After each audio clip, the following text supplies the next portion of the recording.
Hello, welcome to the new Dr. Michael Explains the Water presentation.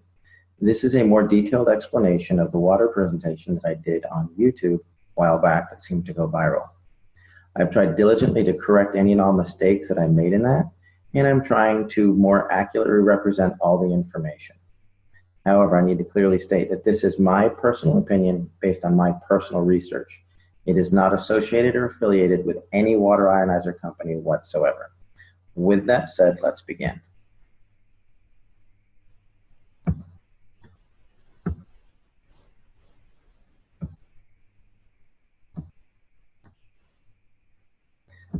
There we go. Excellent. I named this presentation The Magic of Sky Water because of what it did for my daughter. Many of you have asked what happened. Basically, my daughter Skylar was born back in May of 2009 with a severe case of gastroschisis. She was literally born inside out. Everything that was supposed to be on the inside was the outside. Stomach, liver, pancreas, spleen, small intestine, large intestine, bladder, and right ovary. She went through a period where the biggest complication was known as acute dehydration syndrome. She spent a year at Scottish Rite. She came home after 2 colostomies and a resection of her bowel. When the dehydration would hit, this would be her mid-afternoon one day, and this was her that evening after she'd been revived at the hospital. Basically, the bowel would shut down, and so I became a hydration expert. I tried every pill, potion, water ionizer you can imagine, and we came through it when someone introduced us to the Enagic ST501. That is Skylar today, and at the time that we tried it, I was actually completely opposed to alkalinized water. When it worked, I was a little dumbfounded. So I had to figure out why, and here's what I found. The difference between the healthiest person and the sickest person is broken down into 2 components. Muscles, ligaments, bones, organs, tissues, etc. These all add up to 28% of the patient. The other 72% of everybody is just water. What I found out, not all water is equal. There's distilled water, there's reverse osmosis water. We tried filtered water, alkaline water, we even tried ionized water. We thought we'd found something with alkaline ionized water and it proved to be more dangerous than beneficial. And then there's something that's called electrolyzed reduced water. This was truly a game changer. Here's why. Electrolyzed reduced water, it's not a cure, but it's 72% of the Skylar puzzle. It was not the only thing we did for her. It was the only thing we changed because we were doing everything else. What it is just science. It could realistically save your life. It'll make you healthier, happier, and stronger. But if you don't make healthy choices, your health benefits are not going to be as effective, nor will they last. To put it simply, electrolyzed reduced water gives you the best possible 72% of your body to work with. This facilitates nutrition, detox, health, energy, healing by providing some necessary components. Let me explain. If you think of your body as a saltwater aquarium, you've got healthy organisms, filtration, you've got oxygen. If you don't take care of it, that tank gets dirty. Well, what you have to do with the human body is figure out how to clean your fish tank. The way that your body does that is through a process called cellular respiration. This is the way you basically get oxygen and nutrition into a cell, CO2 and toxins out of a cell. The main component for this is known as the aquaporin, which was discovered in 2005. And essentially, it's the high-speed plumbing system for the cells, and it's the fastest way to get the good stuff in and the bad stuff out. Let me give you a brief course on cellular respiration. If you look over here, you'll see that there's a cell. There's some hemoglobin here. There's an aquaporin here. There's a charge. And this represents a cluster of water molecules that are electrostatically stacked together. Well, as your cell compresses, it excretes CO2 and toxins. When it pops open, it brings in oxygen and nutrition. When it collapses, it excretes CO2 and toxins. When it opens back up, it brings in oxygen and nutrition. This is called tensegrity. It's the premise by which an MRI works. The click, click, click, click causes the cells to open and close. The computer takes a picture, generates the image. Well, electrolyzed water actually does occur naturally. Everybody say it's an unnatural source. It isn't. It happens when a lightning strike hits a lake or the ocean or something like that, and the charge on the water in that area lasts usually 3 to 4 days. What it does is it disassociates the water molecule. If you look over here, This is a technical term. A lot of people ask me, well, my chemist said it's not possible. That's because your chemist doesn't understand electricity. He's a chemist. He's looking for a chemical means to do it. This is electrical. When you use electricity to burst the bond, you'll take this H2O molecule and you break off a hydroxyl or a hydrogen. Sometimes you break them both off. What that does is it releases molecular hydrogen, active oxygen, hydroxyl ions, which are a free radical scavenger, in a water that's literally restructured for rapid absorption, thus maximizing nutrition and detoxification. It's nothing more fancy than that. It is superior hydration because your body needs these four things. Let me explain. When your body goes to produce energy, you oxidize pyruvate that is then driven across a hydrogen-charged membrane into the Krebs cycle. In the presence of free electrons, you'll produce 32 to 34 ATPs. Then you need hydroxyls to scavenge out all the garbage. That's it. Works on a cellular level. Another thing that's different between electrically changed water and chemically changed water is electrically reduced water is not affected by stomach acid. The pH is a byproduct. When people say, oh, you need pH water, no, they don't. They need water with molecular hydrogen, active oxygen, and hydroxyl anions. Alkaline water is just water with more minerals. It is affected by the chemistry of the stomach. Electrolyzed reduced water is not. Another factor is it's self-limiting. The charge in the water only lasts for 3 or 4 days. Therefore, it's not going to build up in your system. If you have chemically altered water, it will build up in your system. It will affect blood pH because the calcium, magnesium, potassium get stuck there. Currently, I have not found any negative research on PubMed in regards to electrolyzed reduced water. That doesn't mean there isn't any. It means that I couldn't find any. So how does this work? Well, basically they took a lightning strike, put it in some medical grade titanium plates that were dipped in platinum and put it into a machine that's about the size of a coffee pot. And what it does is it takes this big clump of water molecules and zaps it. When it zaps it, it breaks it into smaller groups because it has an electrostatic charge, giving you some free electrons, the molecular hydrogen, active oxygen, and all that. The more charge you hit it with, the more it breaks it down. Here you've got 5 groups of 5 or 6 groups of 4. You could have 2 groups of 12. It just depends on the level of ionization. It's a rather simple process. If you think about this cluster of grapes, if I wanted to put all of these grapes into this bottle, I would rip each piece off and dump it in there. If I tried to cram the whole thing in there, there would be grapes that were rolling around the floor and missed the thing and all that. We want to get in as much as possible. These are not chemically bound molecules of water. If you chemically bind them, they're no longer water. They're not one giant molecule of water. It's a cluster of water molecules that are stacked together because they have a low electrostatic charge, a lot like Rouleau factor in the blood. Another way to look at it is when my son was rolling around on the carpet, his hair got a high static charge. He's actually holding onto a necklace that's not causing his hair to stand up. But what happens is the hair dispersed. It got its own little static charge and it caused it to stand up and spread out instead of laying down clustered together. When you ionize water, you're causing the water molecules to disperse. That's all you're doing. If you want to research this phenomenon like I did, don't use Google. It is my personal favorite search engine, but it's also the one that's most manipulated and hard to reference accurately. Besides, you can support anything with a quick Google search. The world was supposed to end several times. Just check Google. Instead, we're looking at something more scientific and how it affects the body. Do clinical research on PubMed, and you'll find that if you look up electrolyzed reduced water or hyphenate electrolyzed reduced water, molecular hydrogen, active oxygen, hydroxyl anions, free radical scavengers, you're going to find what I have found, that there's a lot of research to support this type of water. You're also going to find that if you look at pure alkaline ionized water, there's a lot of dangers that are associated with the remineralization component, which we'll get into in a moment. Molecular hydrogen is easily the primary benefit of electrolyzed reduced water. It literally charges the cell membrane of every single cell in the body, increasing its electrochemical potential.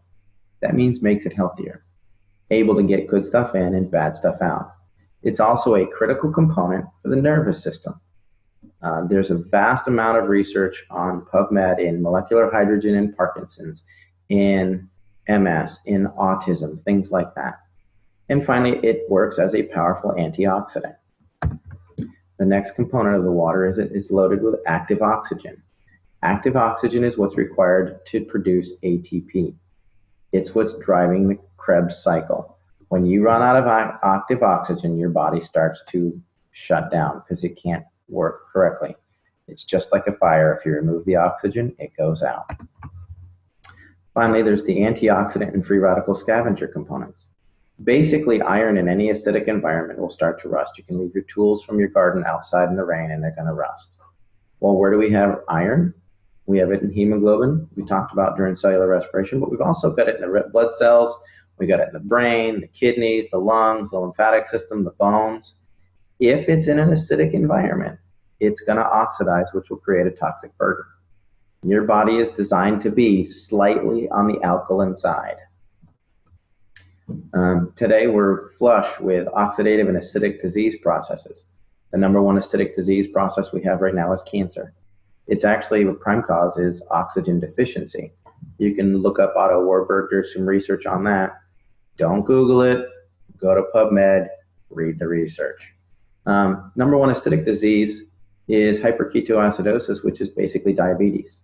They're now causing autism, diabetes of the brain. Secondarily, all of your inflammatory diseases are acidic by nature. That's what's wrong with Skylar with her irritable bowel syndrome. Your arthritis, it's an acidic waste product. Fibromyalgia, hyperlactic acidosis. Chronic fatigue and endocrine stress is all associated with an acidic environment.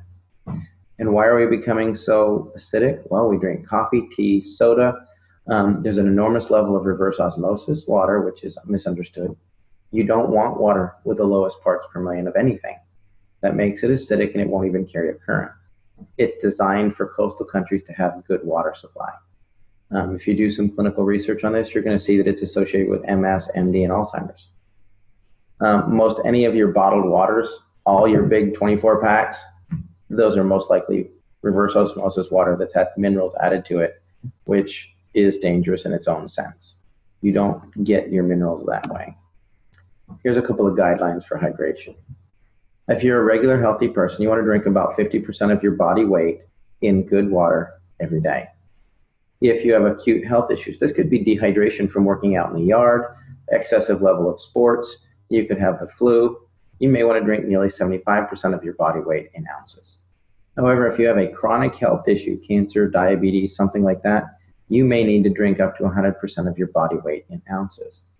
However, you got to be careful because your physician can specifically reduce your water intake for congestive heart failure, kidney disease, things like that. So why do I say that sodas and pH are important? Well, if you look at this scale over here on the left, it's red. That means it's going to make you rust. Over here, the blue will make you beautiful. This is what a typical capful of soda can do to the body. This is a 32-ounce bottle of pitcher of 9.5 water. You can see the pretty blue color. It's loaded with hydrogen, oxygen, etc., etc. This is about a tablespoon of Sprite. It's high on the acid content. So what I did is I poured this water into this cup and ended up with a cup full of acid. It didn't dilute it at all. I then took this cup and poured it into 32 ounces. Now, mind you, this is a tablespoon of Sprite, and it destroyed 32 ounces or 2 pounds of water. Makes you think differently about going to McDonald's and supersizing it. You're literally acidifying your system. Yes, lemon juice in your water will do this as well. The reason that lemon water affects the body in an alkaline nature is it causes your pancreas to excrete an 8.8 enzyme to neutralize it. Just as a side note. Other things that we do. This was huge for Skylar. And I didn't realize it was such a big deal because we ate a lot of organic food, but you can use this water to clean your veggies. These are cherub tomatoes that I used to buy and just rip the top off and start eating them. I washed them in the 11.5 water from my SD501, and that is what came off. I was appalled. I was amazed. It tasted like they were fresh garden tomatoes. And when you smell this, it smelled like there was Windex or cleaning agents in that glass. And the reason that that happens is because all of your pesticides are petroleum based, so they don't wash off. Another thing we use it for is our pet. I thought this was funny, so I'd include it. Thanks, Henry. This looks great and all, but does your house have any Kangen water? We did the proverbial test, put out a bowl of tap water, put out Kangen water. Callie will drink the Kangen water every time. Another thing is the disinfectant aspect of this. This isn't just 2.5 strong acid. Because it has that solution chamber on the side, which 90% of all water ionizers on the market do not have. This machine produces 2.5 electrolyzed hypochlorous acid. The other machines do not. That is very important. Electrolyzed reduced water has been shown to kill MRSA, Kripke staph, E. coli staph, strep, all of that. Even worked on the C. diff. That was a problem with Skylar. None of the other water ionizers that do not have a specific saline solution can produce hypochlorous acid in an FDA-approved level. And let me explain. In 2009, 2 months before Skylar was born, the FDA approved hypochlorous acid. It's a sterilant. It will kill just about anything. They're now starting to use it in all hospitals all over the world and places like that. A lot of physicians are using it, wound care specialists. We've been heavily involved in that because of the miracles we've seen with it. However, electrolyzing regular tap water without the addition of a salt solution does not meet the FDA criteria. As a note, the FDA has not evaluated the SD501 either, to the best of my knowledge. What it has done is there's been a third-party evaluation by ATS Labs where they reran the Sterilox system FDA experiments on live cultured bacteria, and they got complete sterilization that was equivalent to the Sterilox system. Basically, hypochlorous acid occurs naturally in the body because it's produced in the immune system. It's actually the biochemical agent that starts the clotting process, making it ideal for initial wound care, and it destroys bacteria and viruses. Recent studies are actually underway to test this using necrotic wound.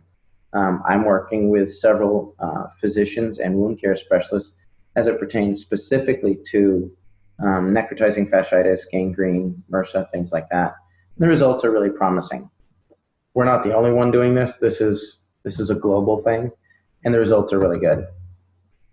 Why I look at the SD501 exclusively, or when I compare the competition, because they all want some information. Number one thing is power supply. Does it have enough energy to do it?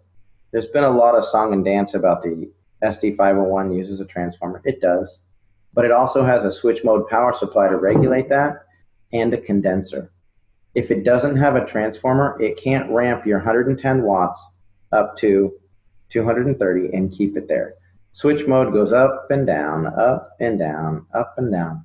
What this transformer does is it ramps it up, and the switch mode will start to slow it down, but the condenser allows them to work together to keep a nice stable stream of energy.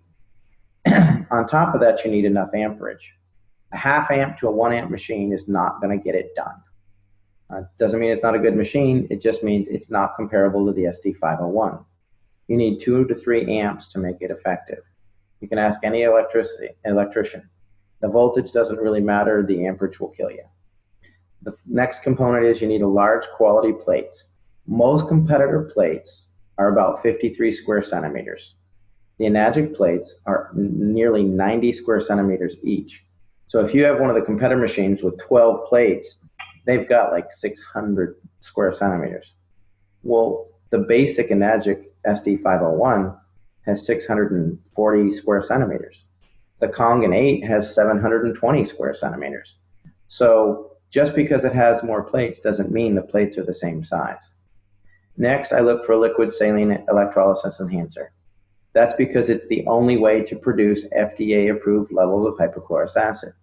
If you're looking at a competitor's machine with 12 plates and a pH that goes from 1.1 to 12, and it doesn't have a saline solution enhancer, it's not a comparable machine. It will not do the same thing. Yes, it will produce 2.0 pH water, but it will not produce hypochlorous acid which is what you're looking for. Another thing to avoid is anything that says energy saver. When it says energy saver, it means it's underpowered. If it's underpowered, they're going to add in minerals and remineralize it and the necessary minerals for your body. That means it doesn't have enough power to get the job done. If they come in with a super fancy plate pitch, it's plated and it's mesh and it's a hybrid and it does this, you don't need it because solid plates are the most stable plates there are. And yes, they need more power to run effectively. And anytime they say there's a lifetime warranty, there's no such thing. I've bought several machines that I'll explain in other videos. We're getting to do a detailed thing on competition. Basically what they'll do is when they start to have problems, they sell off that brand, that machine to a third party and it voids all the warranties. It happened to me twice. The ST501 was about the 9th machine that I used. And I've kept looking because it may not be the best. I research this regularly, and sure enough, it comes out on top every time. I'm just going to hit this. Basically, when you're looking for power factors, it's watts times amperage times surface area.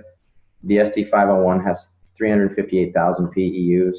A typical 110 watt unit with 268 square centimeters of plate, which is a 5-plate machine and a half amp, is only at 14,000 PEUs, or about 4% of the power, so they have to add minerals. Finally, don't own a machine that you can't clean. I see a lot of line about plates, calcium, and auto cleaning. The Enagic SD501 auto cleans itself every 15 minutes. And they have a manual cleaning cartridge that gets rid of not just the calcium on the plates, but the calcium in the lines. It gets rid of the calcium, the mold and the stuff in the lines and the housings. I've taken apart several machines and they're loaded with mold in the housings, the tubing, but the plates look good. Some of the plates erode on some of the competitors, but that's another thing. In fact, most municipal water supplies are getting worse and worse and worse. And Enagic is staying abreast of this and realizes that they need to have a dedicated team of technicians that can completely clean your machine. If you can't clean your machine, you're most likely going to be drinking mold. That's my opinion. I could be wrong. But the machines that I've taken apart, I found mold in every one of them. And I took care of them according to manufacturer's standards. Here's a couple of plates. This is the size of the plates on my Royal machine. When it stopped working, this is a Jupiter. They look scorched. This was the SD501. These are about 6 years old. I had some corrosion here. This was my microlite. When the company failed to honor the warranty that was lifetime, I took it apart to see what was inside. You can see there's a burn mark here where the plate started to corrode. This is the Jupiter.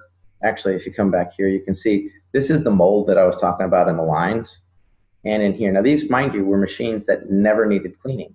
These plates don't have any calcium on them. They were accurate. There's no calcium on the plates, but the machine was not clean. There's a reason why everybody compares themselves to the SD501. Basically, it is the industry standard. It's superior maintenance and cleaning. The quality of the plates are unsurpassed. The superiority of the power supply, to the best of my knowledge, it's the only one that uses a transformer and an SMPS and has a condenser. You can literally unplug an SD501 while it's running, and you're getting about another 10 seconds of power out of it. And that's just draining out the condenser that makes sure that the power stays even. It's one of the longest companies in the history of the industry. They have a wider diversity of uses for the water, the types of water it produces. And it's one of the few that actually use an electrolysis solution for hypochlorous acid. If their machine is bragging that they don't use a solution, it doesn't work. You can't use it for sterilization, period. Why I personally feel the ST501 is the best, I tried 8 or more alkaline water ionizers. Bottom line is it worked for Skylar. Within 4 days, 80% of her symptoms had resolved. She had her first solid bowel movement in 10 days. And within 6 months, she was off feeding ports. Was it the water? Yeah, because it was the only thing left to try. Did it cure her? No. We were doing a lot of things. Enzymes, probiotics. She was doing her medications. She was doing protein powders, MCT oils, medium chain triglyceride. She was doing all that.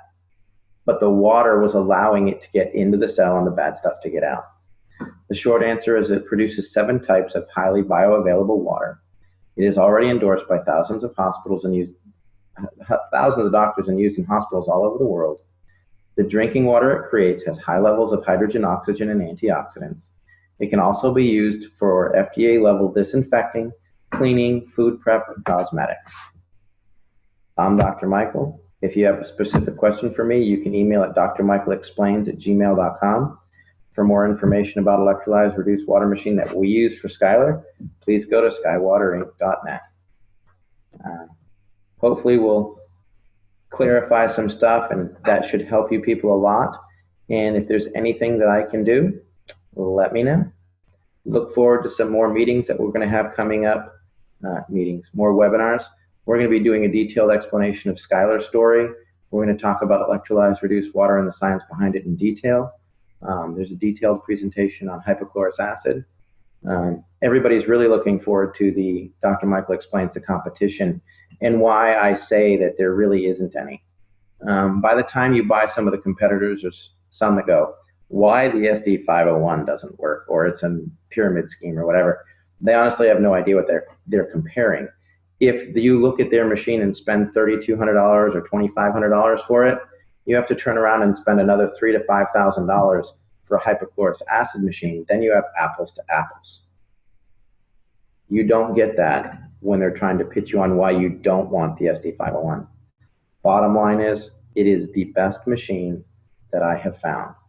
The only thing that I think may rival that is the KANGEN 8, which has 8 plates. I've used it. It's phenomenal. We recommend it a lot. I look forward to having you getting some feedback on this. Have a great day.